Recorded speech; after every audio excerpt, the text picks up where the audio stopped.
UI adalah kampus yang didirikan oleh para ulama, para profesor, sehingga sudah seharusnya setiap makalah ilmiah itu ada referensinya, ada marojeknya.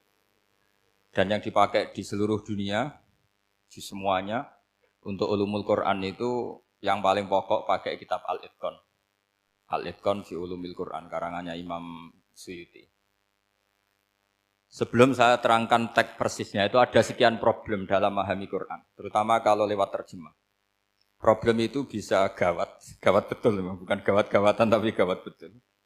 Misalnya ada ayat begini dan terjemahnya pasti begini. Fa'ainama tuwallu fasamma wajhullah. Kamu menghadap mana saja, di arah manapun, di sana ada ridhonya Allah.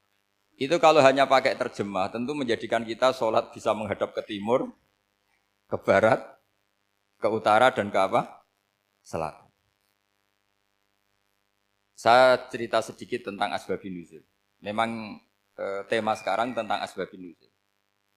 Dulu Rasulullah SAW ketika di Mekah itu sholat menghadap Ka'bah. Tapi setelah pindah di Madinah, di mana Madinah itu ada komunitas Yahudi dan Nasrani, Rasulullah itu menghadap ke Baitul Maqdis, kira-kira 16 bulan. 16 sampai 17 bulan. Semua riwayat itu kisarannya hanya 16 sampai berapa? 17 bulan. Sehingga orang Yahudi itu bilang begini, Muhammad ini baiklah, meskipun dia membawa agama baru tapi kiblatnya masih ikut kita, masih baik kan. Setelah 16 bulan Nabi diperintahkan Allah untuk menghadap ke Ka'bah. Awal liwajhaka syatrul Masjidil Haram. Maka orang Yahudi itu berontak. Berontaknya adalah kiblat mereka ditinggalkan. Cara berpikir orang Yahudi itu kiblat mereka ditinggal.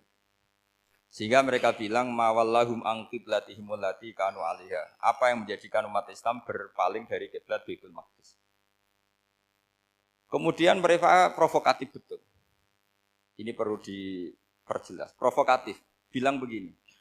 Inna Muhammadan tahayyara fi din. Muhammad ini bingung dalam beragama. Sehingga habis ngomong A ngomong B, habis kiblat Ka'bah, kiblat Baitul Maqdis. Sehingga dalam banyak tarikh disebutkan peristiwa kiblat itu terbanyak melahirkan orang murtad, orang yang keluar dari Islam gara-gara provokasi orang Yahudi. Muhammad tahayyara fi din. Muhammad itu bingung dalam menentukan pilihan apa? Beragama. Kemudian walhasil singkat cerita akhirnya Nabi itu madhep Ka'bah. Apa yang terjadi mukjizat itu adalah bahwa agama ini agama yang mewakili semua agama sebelumnya yang masih orisinil. Yaitu Nabi akhirnya berargumentasi Ka'bah adalah kiblat yang asli, yang lebih tua. Terus mereka tanya, buktinya apa? Dijawab oleh Quran, fihi ayatum bayyinatum maqamu apa? Ibrahim. Ka'bah bukti tertua adalah di situ ada makam Ibrahim. Makam itu jejak kaki. Ya kalau bahasa Indonesia makam itu kuburan. Kalau dalam bahasa Arab makom itu jejak apa? Jejak kaki.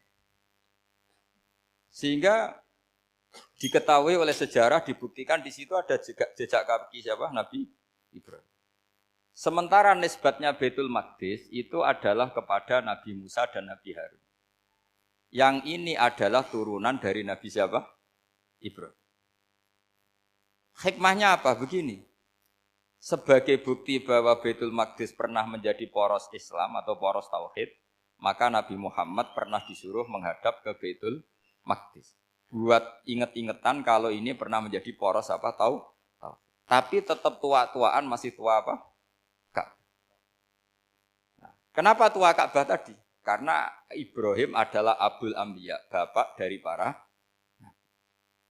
Dan di situ ada jejak kakinya. Fihi ayatum bayyinatum maqam. Bukti itu belum cukup. Dibuktikan lagi bahwa Ismail kecil itu hidupnya di Ka'bah. Kita tahu sa'i bainas Safa wal Marwah adalah karena Siti Hajar sedang mencari apa? Air. Jadi ada bukti sekian, bukti empirik bahwa Ibrahim itu kiblatnya itu Ka'bah, bukan Baitul Maqdis. Sehingga ada kata-kata fihi ayatum bayyinatum maqamu Ibrahim. Nah, tanpa ngerti asbabun nuzul, kamu akan mengartikan fa'ina ma tuwallu fasamma wajhuhu itu salah, karena di situ kamu menghadap mana saja, maka di situ ada ridhonya.